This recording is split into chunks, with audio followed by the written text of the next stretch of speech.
So I want to share with you what I call the kingdom keys for success. We are about to go through some crisis in this country and every country. Some of you will lose your job. Some of your business will collapse. Some of you will have downsizing and right sizing. Some of you will have problems trying to keep your house. And some of you are going to actually lose your capacity to generate income. And I've been sent here by God, perhaps just among the other leaders, to tell you, look, if you're going to make it through the crisis, you have to focus on management.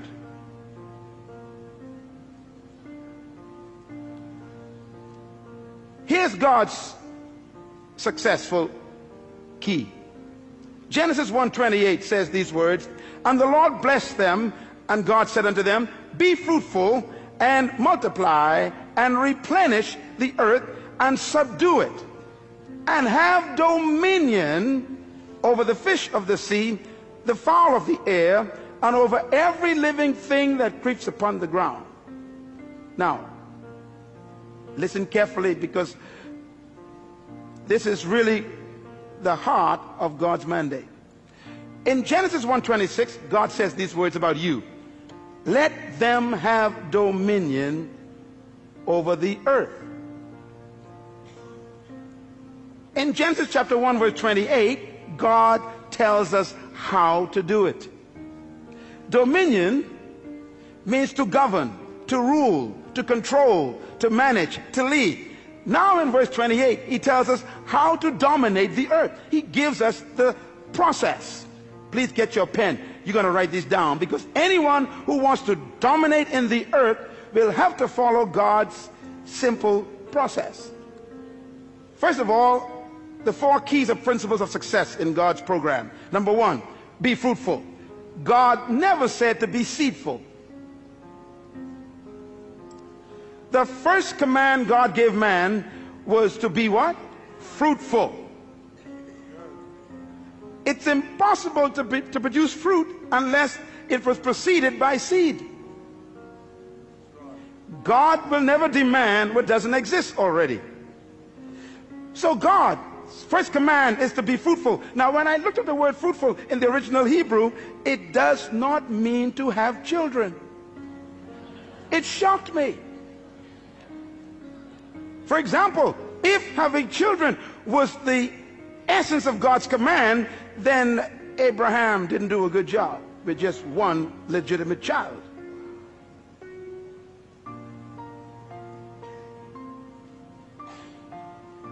The word fruitful, write it down, it means productive. Be productive. God's first command to humans is be productive. That means produce something. Poverty is the absence of self-production. I remember when Jesus was laying on the floor one day eating, a woman walked in. It was illegal for her to do that where men were eating at that time, and she stepped over Peter, James, and John, and she came to him, and she took this beautiful stone bottle, and she broke the top, and she poured this ointment over his body, and she began to rub it into his flesh and into his feet, and the scent filled the room. And right away the men knew this scent indicates a quality of ointment that was very expensive. Matter of fact, it was imported from Egypt. They knew it. It was used for embalming bodies. It cost $12,000 to $13,000 US in our day. That's why they said this is a year's wages in one bottle. And they complained to him and said, sir, why do you let this woman waste this precious money on your body? And Jesus said something very important. They said it could have been given to the poor. His answer was, the poor you always have with you. Now, when I looked at the word poor there, it shocked me. It doesn't mean those who lack. It means non-productive ones.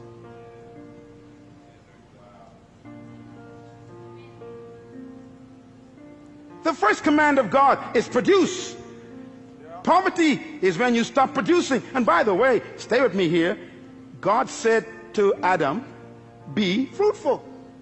God never gave Adam a chair or a table. He hid them in the trees.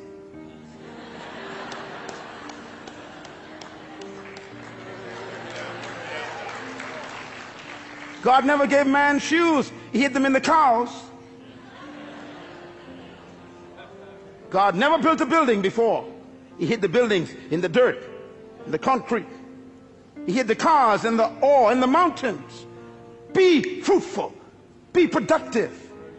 The future of Australia is not in America or England. It's in Australia. The capacity to produce is right here. Poverty is a lack of creativity, not a lack of resources.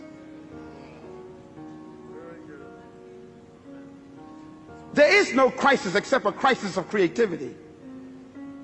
No money has left the planet. No matter what they say around the world, no money went to the moon, no money went to Mars. It's all still here. And it will be attracted to creativity, because crisis creates creativity and innovation. It is those who are productive that will attract resources.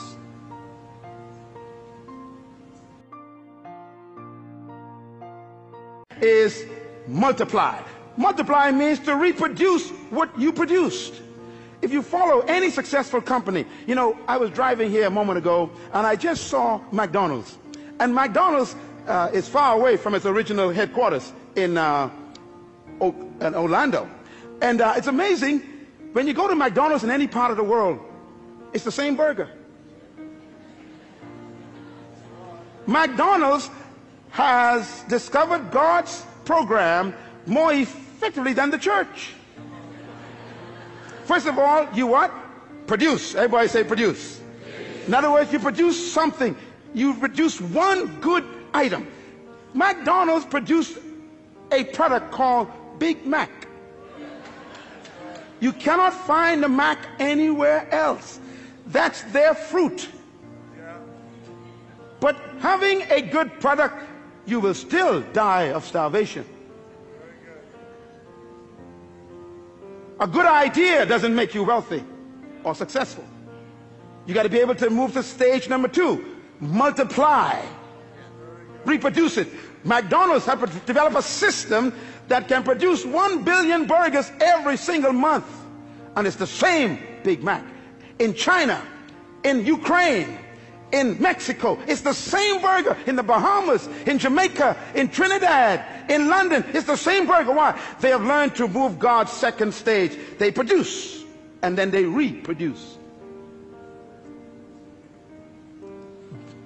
Every successful business on earth has stolen God's process, and only the church have missed it. That's why we're broke.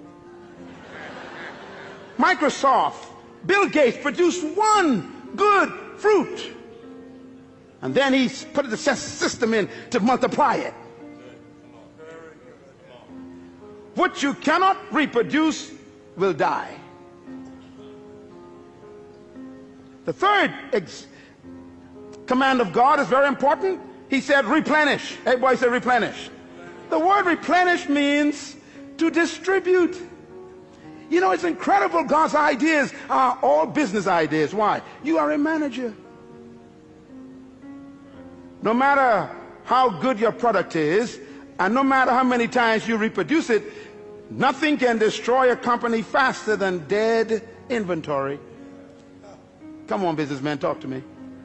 You can have the best product in the world in the warehouse and still die of starvation. You must move to the third level of success, and that is distribution. This church was not built by God just to become a good product. He wants to reproduce this 1,000 times in the city.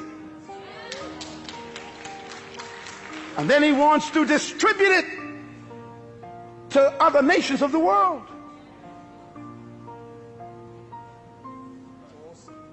Any company, anywhere in the world, who are successful have followed God's program. The fourth level of God's success management program is, he said, subdue. Subdue means to control the market. You know, McDonald's have no interest in competition. They are after domination. Yeah. If you are in business and you don't have a plan to dominate the market, get out of the business. Bill Gates is the wealthiest man in the world today because he was the most successful human so far in our generation who successfully followed God's program. He produced a fruit, he reproduced it, and then he distributed it in every computer, and he was so successful that the entire government was threatened in the United States. He began to dominate the entire computer market. So they called him into Congress, sat him down, and said, "You can't do this. You're too successful. You can't control every computer in the world." His success made him a threat. What are you doing with your gift? That's why I'm here today. You were born with a gift. Oh, I need 2 more sessions for this. This is too important. Listen to me. Your life is a packaged seed bag.